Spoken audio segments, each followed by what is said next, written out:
Good afternoon, folks. My name is Richard McKenzie. I'm with the Northern Arizona Celtic Heritage Society, and this is my friend James J., owner and purveyor at Uptown Pub House, and he is also a member of NACHS, and we are doing a virtual whiskey tasting of Irish whiskeys, and we want to start by thanking our grantors that helped make all this possible. That's the Arizona Commission of the Arts and Flagstaff Arts Council, the Flagstaff Community Foundation, Coconino County, and the City of Flagstaff. Without their support, a lot of the things that we try to do here would not be possible. And so I'm going to let James start out telling us about Irish whiskeys. So James, what can you tell me about how we need to proceed with drinking Irish whiskeys? Sure, I'll hop right in. When thinking about Irish whiskeys, the main thing is it comes from Ireland, of course. Right. So there are a lot of great whiskeys from all over the world. Irish whiskey has to come from Ireland. And it's traditionally done in the copper pot still, which I think we've got our photo of that right here. Gives it sort of a unique sweetness and natural sweetness to the whiskey. And they're typically aged 3 years, or much longer, of course, but at least 3 years. And they're also done in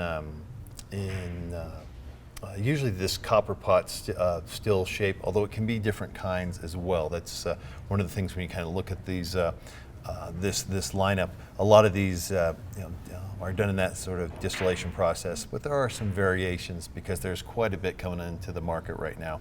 And in fact, it could almost be, in a good way, daunting in that there are so many new ones. New ones. We talked before about in the past, Irish whiskey's been in hard times before where it was down to just a handful of stills going on. And now, boy, I read these industry magazines, Whiskey Magazine, Whiskey Advocate, that type of thing, and I'll look and I'll see something like Dingle here. It's coming down the line, and of course it takes a while for it to age. And so you can see it, you can be looking for it for years, and there's just so many things and so many options. It's a blast right now. It's a great time to be drinking Irish whiskey.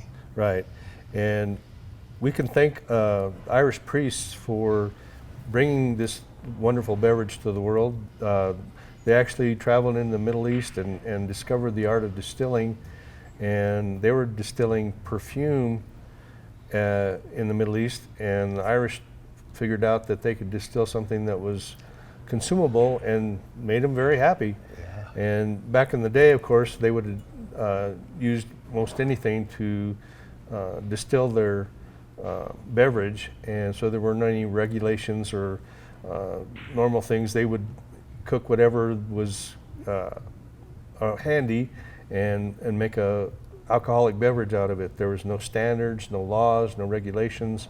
So it was basically a white liquid coming out of a still, and they call it poutine, I believe, the white lightning in Ireland. Moonshine, moonshine, and you can actually still buy some of that, and it is very rough, not unlike something like Bacardi 151.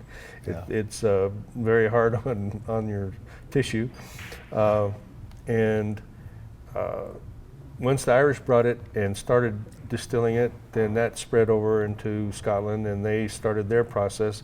But the Irish kept it alive for many, many years, and the United Kingdom was the biggest market for Irish whiskey, and the United States was the second largest, and they took a huge hit in their marketing when Prohibition came about in the 20s in the United States. So that's when the production fell off because the demand was not there, and so that was one of the things that led to almost the elimination of Irish whiskey. And Jameson's was credited with kind of keeping it alive, and when they were down to just a handful, Jameson's was key in revitalizing the whiskey industry in Ireland. So it really was. They had to have. It was one of those ideas that the four big ones that were left were Kilbeggan, Jameson, of course, Kilbeggan, Bushmills up in the north, and John Powers, right? So those were the ones that had to come together. So it wasn't they weren't so much competing against each other; they were coming together for survival. Of Irish whiskey overall. It was a great example of that sort of camaraderie that helped preserve Irish whiskey. Yeah, and overall, if you were to visit a lot of distilleries in both Ireland and Scotland, you'll find that it's very much a family-oriented business, and there are generations of the same families that have worked in these distilleries for decades. And I've met a cooper at one of the distilleries that had worked on the job for 45 years, and he hadn't retired. So I mean, that's how much he enjoyed his job, and it's very much a family-oriented thing, and it's one of the things that probably have kept it vibrant and alive. It's ingrained in these people as part of their lives. Yeah.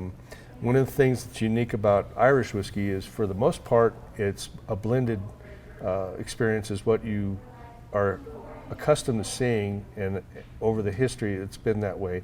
Now more recently, and I think it's due to the Scotch industry influence, you're going to see a lot more Irish single malts come on the market, and they're quite unique. And I know you've had some ones that have been extremely hard to get. Yeah, and, yeah. And It's been a blast. We had on the end there's Green Spot. That might be one of the whiskeys that folks know, and that's absolutely phenomenal. An example of traditional Irish whiskey as far as with copper pot distillation. You can really feel that sweetness coming from that. And Green Spot is such a wonderful Irish whiskey. But they also did.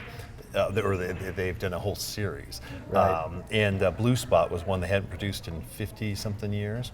That's their cask strength version, and they got 6 bottles to the state of Arizona. We managed to get one that got on our shelf for all of maybe a happy hour. It's 3, if there's 18 pours in there, if the bottle's poured correctly. Yeah, so 57 years in the making, it's gone in a couple hours. So it's a lot of fun with what they're doing now. right. Yeah. Well, that's one of the things that people think about when you're talking about it went away in a couple hours. Yeah. One of my wife's favorite phrases is, "Don't save it, savor it," because once it enters that bottle from a wooden barrel, the aging process stops. It's done. So if it's been in that barrel for 12, 15, 18 years, and it goes in the bottle, it's not going to change. It's not going to get any better. It's not going to get any worse, as long as you keep it tight, the lid tight, and it doesn't evaporate.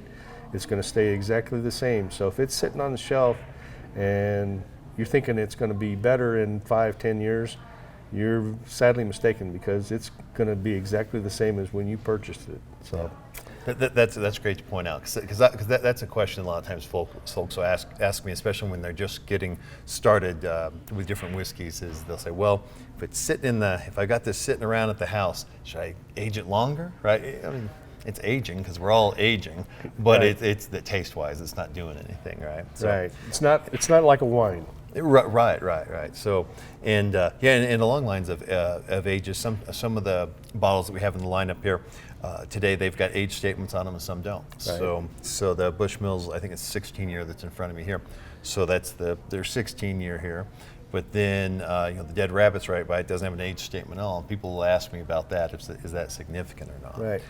Yeah. And the reason that they do this is because they're managing their inventory, because they want to keep something out there that people want to drink. So the nose at the distillery, who has one of the best jobs in the world, putting these things together, he'll go out and he'll select a bunch of different barrels and marry them together from the same distillery.